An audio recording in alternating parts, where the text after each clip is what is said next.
saw something happen, and this wasn't in the show notes either. I saw something happen in Philly Sports Talk Radio that got me excited. I saw some Philly sports stuff happen that made me say, oh, somebody finally gets it. Somebody finally understands. Somebody understands the assignment at hand. And so I think we called this out last week. Maybe we didn't. But I want to show you a tweet that went out, and I'm going to show you a video by this guy. So we've talked on the show in the past about Bill Colarulo over at 97.5 The Fanatic. We've had a lot to say about 97.5 The Fanatic over the past year on this show. And I had a lot to say about them back in the Crossing broadcast days. But Bill Colarulo over the weekend put this out, and I think it was worth taking a look.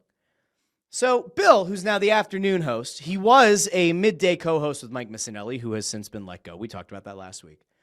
Bill Colarulo tweets, I love that people who have not watched a single training camp practice are talking about Jalen Hurts not having a great camp.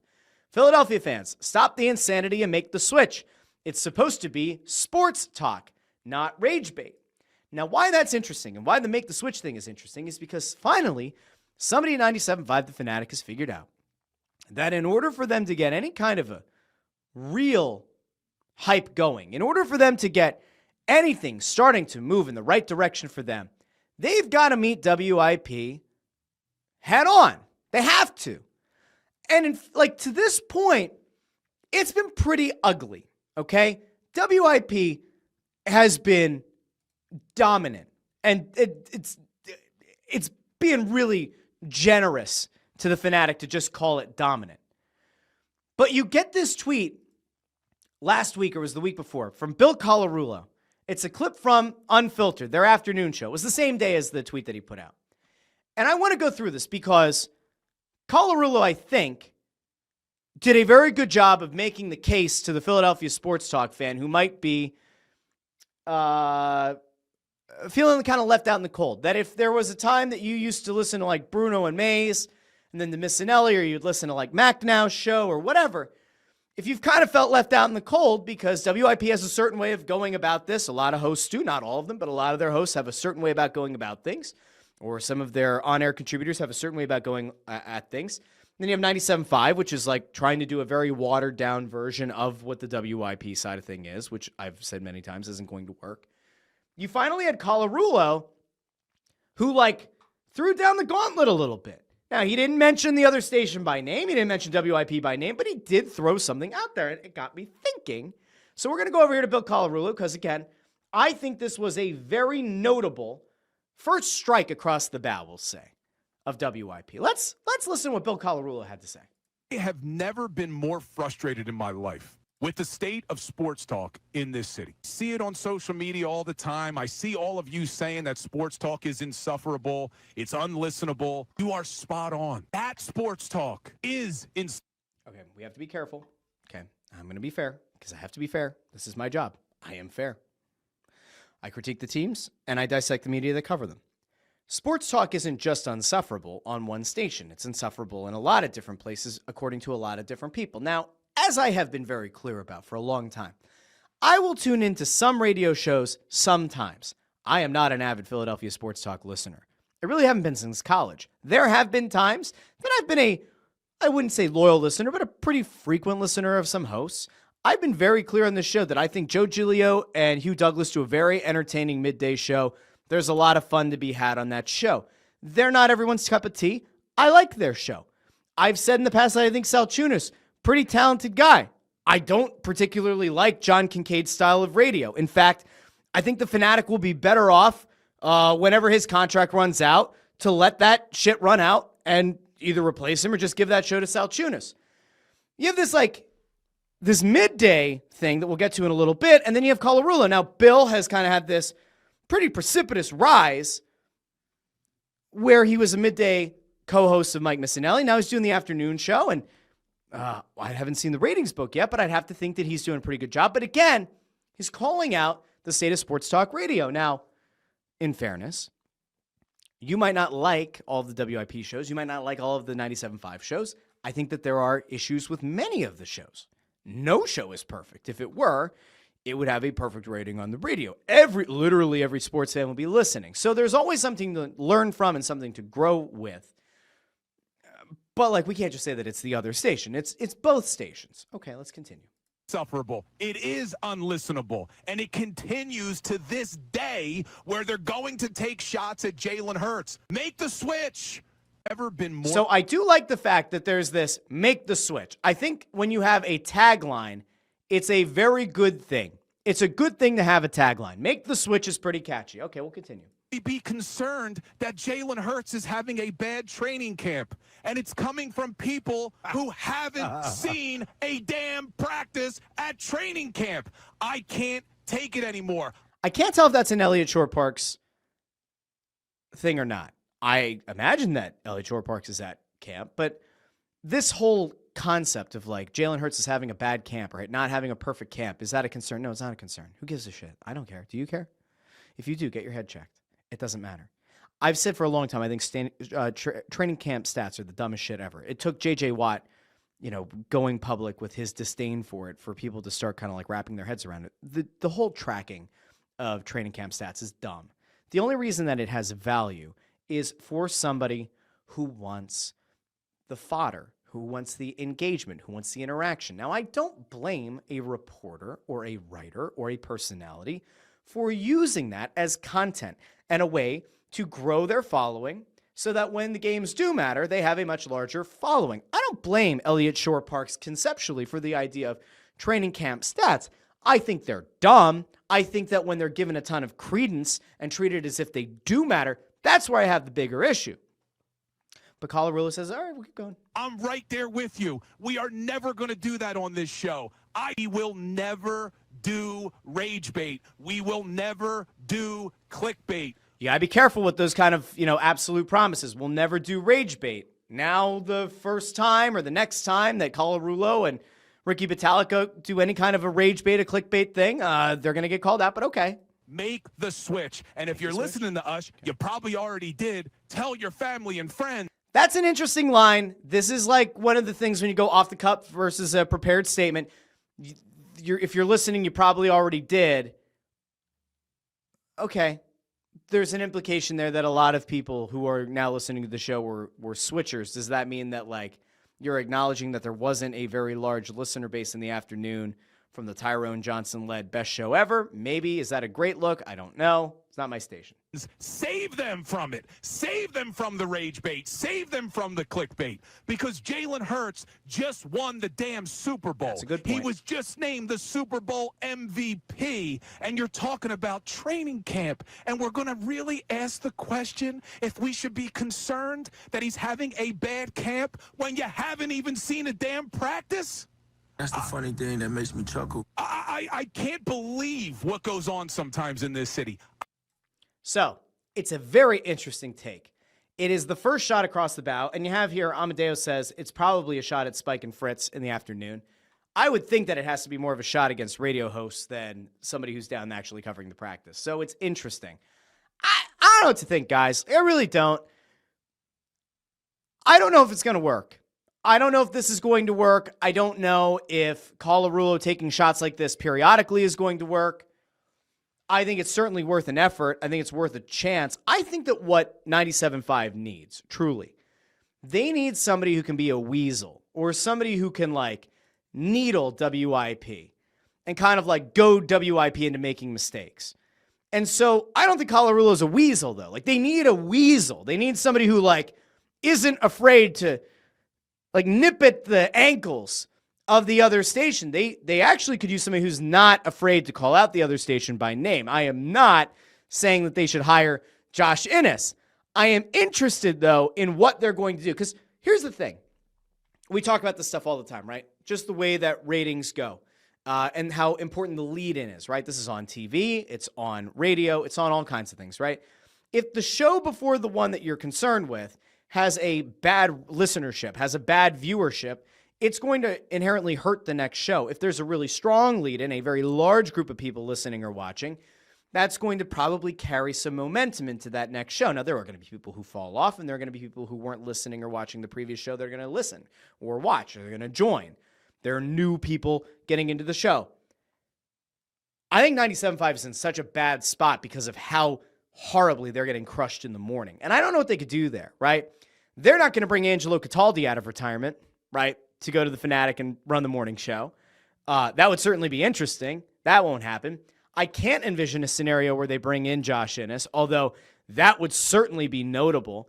I don't know who they could bring in. You know, like there was the conversation years ago about like after Mike and Mike split, could bringing in Mike Golick be enough of a name, enough of a local flair, but enough of the national cachet that you say, all right, that's a guy that we want to listen to in the morning. And in fairness, there were a lot of people that for many years listened to Mike Golick and Mike Greenberg in the morning, and there might be a nostalgia factor to having Mike in the morning. What if you had Mike and Mike Jr., Mike and Mike in the morning on 97.5? Does that move the needle? Maybe it does. I don't know. There's nobody out there right now that makes me say, yes, that guy going to the morning is going to fundamentally change things. And where the Fanatic is in a really weird spot is in the midday, right? Because you have Colarulo doing this make the switch thing, which again, I think is smart. You have a very tough lead-in in the morning with the morning show. And now you got this middays thing where Missinelli was not able to move the needle enough to justify, I guess, his salary. And we talked about this last week, but the Fanatic unceremoniously let him go. Did not give a guy who like really did help build that station up and take it from AM to FM, and let that guy like even have a goodbye to the fans, even like a sort of weird one like he did the first time where he said, hey, today's my last day, and it was kind of weird, and people were like, what the hell's going on? They didn't even give him that. They're in a weird spot. Because what do you do in the middays? Who's available in the middays? Who can go after it in a meaningful way? The only name right now that you say, all right, if that guy goes there, is probably John Marks. Does Marks go to the mornings? Does Marks go to the midday? What's the current status of Anthony Gargano's contract with PHLY? You know, I could tell you that there was some scuttlebutt. I think we talked about this last week. There was some scuttlebutt about a year ago that Gargano and Missinelli might have both ended up at PHLY doing something together. Could there have been a Missinelli leading into Gargano over at PHLY? And that never came to fruition. Gargano's still doing his show. Could Gargano have led into a Missinelli-led show in the afternoon? Again, that didn't come to fruition. Never happened. Is there a path to a Gargano reunion with the Fanatic? I find it very hard to imagine. You have to go, and you could go find all of this over on Crossing Broad from the litigation between Beasley Media, the owner of 97.5 The Fanatic, and All City, the owner of PHLY. You can go back to like how nasty that was. There was a thought at some point that maybe the Fanatic would kind of like have dual talent contracts with some of the people at PHLY, which actually would have been very smart for both outlets to have the radio component to what they were doing, as well as having the talent themselves. Because if we're being honest here, Devon Givens was a huge loss for 97.5. Gargano was a big loss for 97.5. There are people who are over on PHLY that would have been good radio people or would have at least done a very good job as contributors and made the Fanatic a stronger station. That didn't happen. I think there's enough bad blood between those two entities, between Beasley and All City, that I find it very hard to imagine that you're going to get Gargano going back to the Fanatic. But anything could happen. I mean, if Gargano and Missinelli wanted to do something together at PHLY, was there ever a path to having Missinelli and Gargano do something on the Fanatic? I can't imagine, but then again, weirder things have happened in radio in Philadelphia. So we get back to John Marks. He's the only guy that makes sense. Now, the question, if you are the Fanatic, is does John Marks move the needle enough? I happen to like John Marks. I happen to think John Marks is very good at what he does. If you look at the way that a lot of people talk about the afternoon show on WIP, there are a considerable number of people who seem to miss Marks on that show. It's a different show. I said this at the time. Like when Marks left over there, I said the afternoon show will continue to win because I thought it was significantly better than the best show ever on 97.5. But like every time you have a host that switches out, it changes the show. It's almost impossible to have the show feel, sound, look the same. It's always going to change. If Marks goes to middays, is he going to be able to take a significant enough chunk away of the Giglio and Hugh Douglas listeners? I don't know. Will it work? I would imagine that Marks has enough of a following and has done a good enough job of keeping himself relevant in the digital space, which Missinelli, frankly, could not do after his first departure from the Fanatic, Marks maybe has a better shot of connecting with a listener demographic that the Fanatic wants than Missinelli did. Now, again, it ain't going to change the fact that it is a bloodbath in the morning. It is not going to change the fact that WIP has a significant lead in the morning. Will Marks be able to pull people over from WIP's morning show, right? The people who are listening there, and get them to change the dial, to get them to change their app, to go to the Fanatic for midday, and then stick around for Colarulo. Now, where it gets interesting is, if you are an everyday sports talk listener, and you say, you know what, I really enjoy the WIP morning show, and I'm going to give Colarulo a shot in the afternoon, where are you going midday? Like, maybe this is where it finally does get interesting, but I don't know what to make of it. I think Marks is going to do a good job. I imagine that if Marks is going to take over the middays, which I think the Fanatic would be pretty stupid not to do at this point if he is available and free and clear, which I assume he is, he would do a very good job in middays. I don't imagine that Marks would want to go back to doing mornings. If he does, what do you do at the midday show? Who takes over in the middays? Because again, you need to be able to build into that afternoon show. If they go with this like Salchunas and Kincaid thing in the morning, Marks in midday, and then Colarulo doing the make the switch thing in the afternoon, the Fanatic isn't going to win, but they will have a chance of like at least being somewhat relevant again. Right now, they're just not. Here's the thing that I find interesting, and maybe at some point we'll get clarity. Maybe at some point this will come out. I have a question, though. Missinelli, when we pulled up his tweets last week, said that he had made it known that he was going to, he intended to retire at the end of his contract, which was around February, presumably after the Super Bowl. Well, if Marks was free and clear from PHLY, were they going to have Marks do the morning to lead into Missinelli, to lead into Colarulo? Were they going to have Marks go over and do the afternoons, which I don't think was going to happen, right? Like, big reason he left WIP, he said, was not being available for his family in the afternoons, so I'd like to believe that he's telling the truth. Didn't want to do afternoons. Were they going to have Marks come over to do the mornings, or were they going to go Marks, Missinelli, Colarulo? Were they going to go Marks, Colarulo, Missinelli in the afternoon for a little bit, and then when he retired, they were going to move Colarulo up? And then, I don't know. Is there a path that, like, Marks and Colarulo could have done the afternoon show? Maybe. I kind of doubt it. Could they have put Marks with Kincaid and Salchunas? Oh, I don't know. That would have worked. Could they have put Marks for football season with Missinelli and middays? That would have been interesting. That would have been a pretty funny dynamic, seeing as how Marks was once a producer for Missinelli. But boy, oh boy, I have no idea what's going on at the station. But I got to tell you, I think Colarulo is onto something with the make the switch. If the Fanatic were to bring on John Marks, I think it's a good hire. But who else can you get? And how do you fix the morning? How do you pull listeners away from WIP in the morning? Until they figure that out, they ain't winning shit. There are ways to improve the Fanatic. There are very simple things that the Fanatic could do, should do, and haven't done yet. I still don't know why they haven't done them. And anybody who understands anything about radio and TV and digital together could probably point them out within 5 minutes.